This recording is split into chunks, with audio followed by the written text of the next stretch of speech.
Hello! Bonjour à tous et bienvenue dans cette vidéo où je vais parler de comment changer de logiciel de facturation en micro-entreprise. Auto-entreprise, c'est la même chose. Ici, c'est Florian et moi, je t'explique tout ce que tu dois savoir sur la micro-entreprise. Donc, la question revient souvent, comment, déjà, est-ce qu'on peut changer et comment changer? Et c'est le sujet de cette vidéo où je vais parler de pourquoi déjà changer de logiciel de facturation.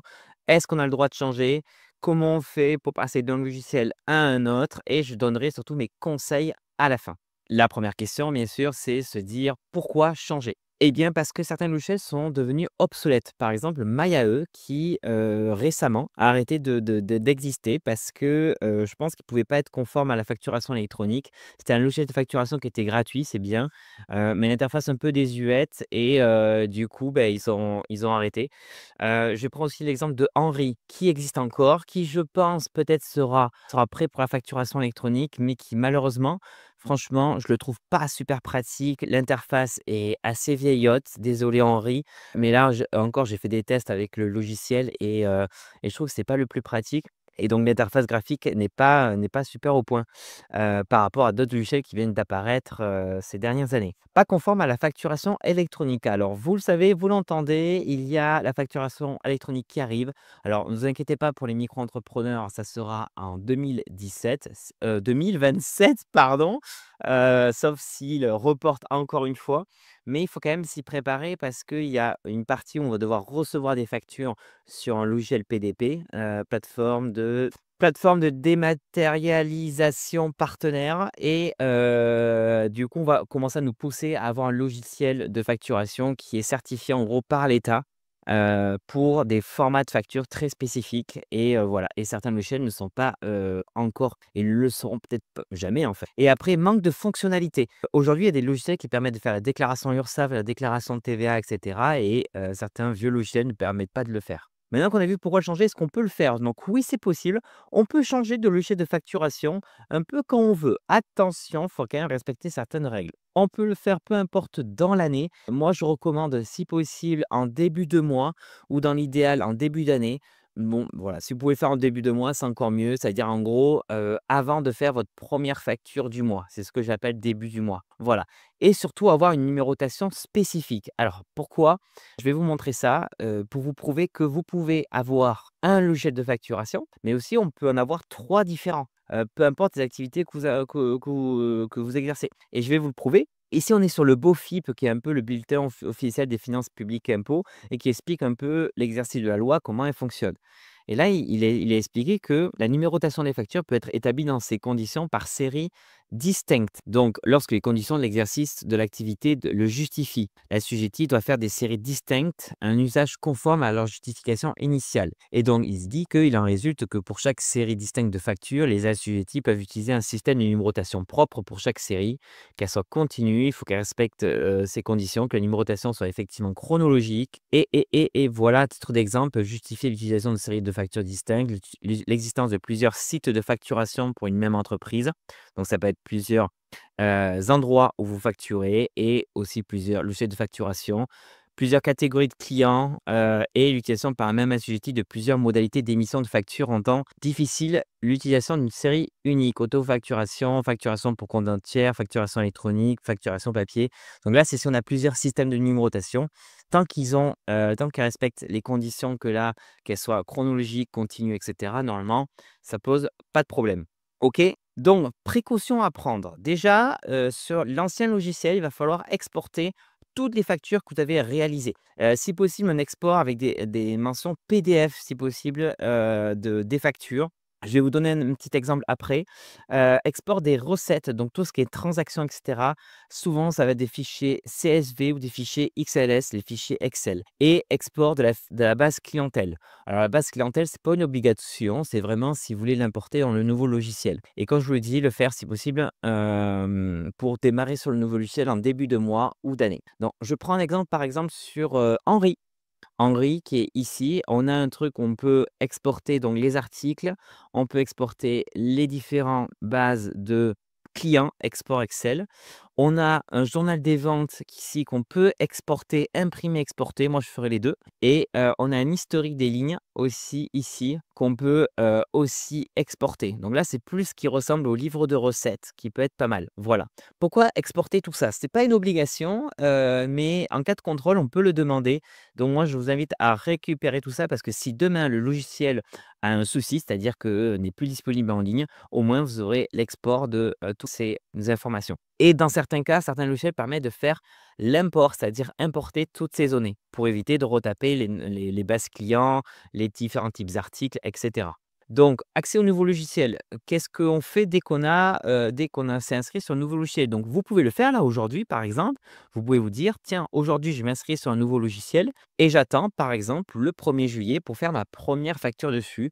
Ou alors si la vidéo sort le 9 juin, mais si, vous n'avez pas fait encore de facture en juin, vous faire votre première facture avec ce logiciel. En gros, pour assurer, on peut partir sur une base à 0 sur le nouveau logiciel. C'est-à-dire avoir tout exporté, mais ne rien importer sur le nouveau logiciel, c'est tout à fait possible. Donc par exemple, j'étais sur Henry, j'ai tout exporté et cetera. Je me dis: «Tiens, je démarre sur, le nouveau logiciel», ça peut être, vous verrez, Abi, Indie, Conto et me dire: «Tiens, je redémarre sur une facture à 0 ici, sans problème sur ce nouveau logiciel». C'est possible sans devoir réimporter tout. Par contre, ce qui va être important, c'est configurer la numérotation. Si possible, ne pas avoir la même numérotation que, vous aviez sur l'ancien logiciel. Soit repartir sur une numérotation complètement différente, comme ça, vous voyez, vous avez 2 séries complètement distinctes. Ou alors, si le nouveau logiciel le permet, de pouvoir faire une continuité avec exactement le même format de numérotation et beh, là, du coup, vous pouvez continuer à le faire. Certains logiciels permettent de faire l'import des bases de données, donc client recette, je prends l'exemple, Conto le fait très bien. Par exemple, sur Conto, produits et services, je vois importer des éléments. Je peux aller chercher le fichier qui a été généré avec Henri, par exemple. Et là, je peux me dire, tiens, hop là, nom, famille. Donc là, on peut choisir le type d'élément, qu'est-ce que c'est, le prix de vente, etc., prix unitaire, etc. Conto est pour l'instant, pour moi, le logiciel le plus adapté pour faire de l'import. Pour que ce soit pour les clients, que ce soit pour l'import de produits et services. Je trouve qu'il est beaucoup mieux pour faire le mapping des différents éléments par rapport aux autres logiciels que je vais vous donner juste après. Donc, quel logiciel choisir? Il y en a 3 que je peux recommander. Il y a Abi, Indie et Conto et ils vont avoir des spécificités assez différentes en fonction de ce que vous avez besoin. Donc, Abi, le plus complet, Abi, il est bien. Je pense que je peux vous le montrer rapidement. Donc, Abi ressemble à ça. Donc, dès qu'on arrive, voilà, c'est un logiciel qui est quand même assez complet. Je pense que pour des gens qui débutent un petit peu, qui démarrent, c'est peut-être un peu trop complet à mon goût. Mais on a une interface comme ça avec tous les types de factures qu'on peut avoir, un truc de productivité, une rubrique contact où on peut aussi importer des contacts, et cetera. Alors je l'ai fait, j'ai eu quelques petits, erreurs sur l'ajout de contacts. On va tester ensemble la partie, si on peut ajouter les différents, articles.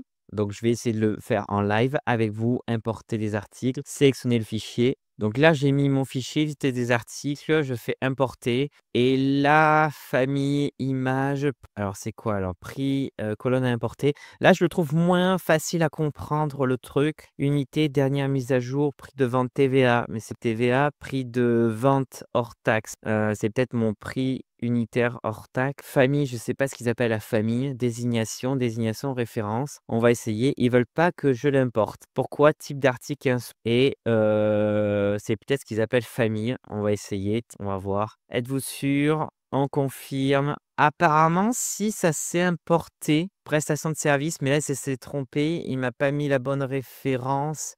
Bon, à voir, tester pour vous de l'autre côté. Mais voilà, en gros, Abi est pas mal, il est assez complet.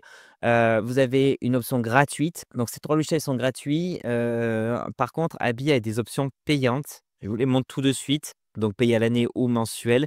Et donc, vous pouvez retirer le logo Abi depuis la version Start.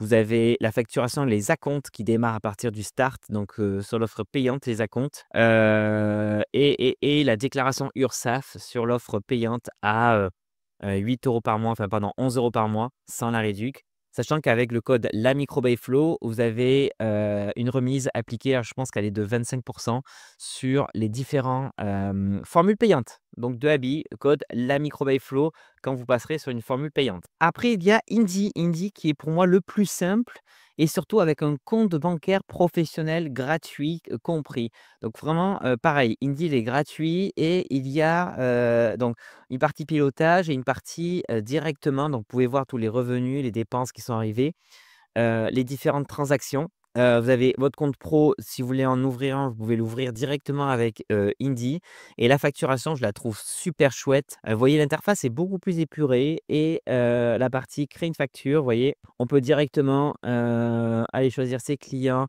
On voit les trucs étape par étape, on voit la facture se faire en live. Je trouve que c'est beaucoup plus simple à fermer sans sauvegarder et on peut normalement importer des clients, importer une facture. Importer les clients, je n'ai pas testé directement, mais à vous de tester. Je pense que c'est un peu plus complexe, il te demande plusieurs choses. La colonne titre ne peut contenir que particulier ou entreprise.